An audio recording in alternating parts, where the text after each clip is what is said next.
It was a beautiful afternoon across North Alabama, southern Middle Tennessee. Temperatures climbed into the mid and upper 60s. 64 Huntsville International, Athens, and Decatur. Florence saw a high this afternoon of 68 degrees. Arab and Albertville both saw 63. So did Scottsboro over in northeast Alabama. Pulaski up in southern Middle Tennessee. Good evening. Saw a high temperature this afternoon right around 64. We're going to maintain this warmth as we head into the overnight. Temperatures only dropping into the mid and upper 40s. I've got a low right around 48 degrees. At the same time, rain is also going to build into the Tennessee Valley. As a matter of fact, you have a good look at radar, and we are talking about a little bit of rain across Lauderdale, Colbert County, maybe a little bit of rain down towards Franklin County, a little bit of rain across different portions of Lawrence County, maybe even a little bit of rain back into Limestone County. Now, here's the problem. Radar shows a lot of rain across northwest Alabama, but we're still sitting incredibly dry here at the surface, so I'm pretty confident that most, if not all of this precipitation, probably not yet making it to the surface.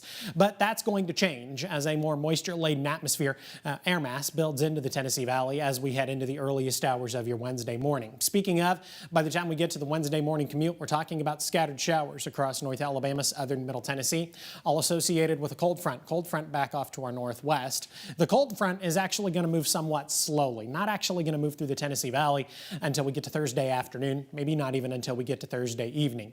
Scattered showers tomorrow morning might leave you inclined to leave the umbrella at home.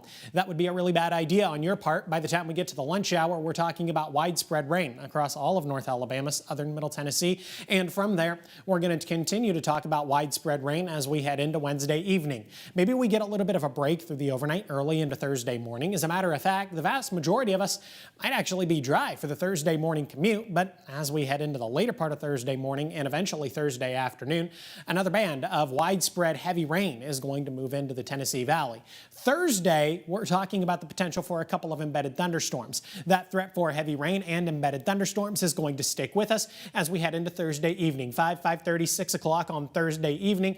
Now we're talking about widespread, very heavy rain back across northeast Alabama. We continue to talk about rain east of the I-65 corridor as we head into the earliest hours of the overnight, but it does look like we finally begin to dry out by the time we get to Thursday night back across northwest Alabama.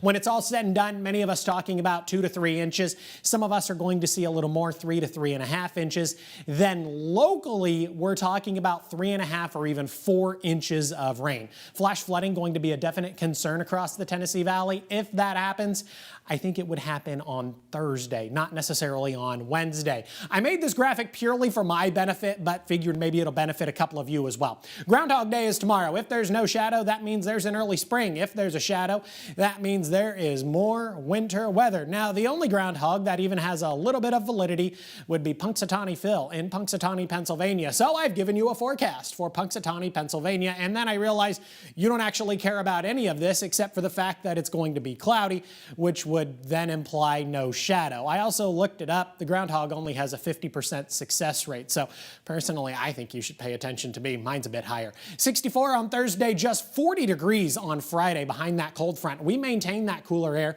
as we head into the weekend and then the early part of next week. That's all I got for you this evening.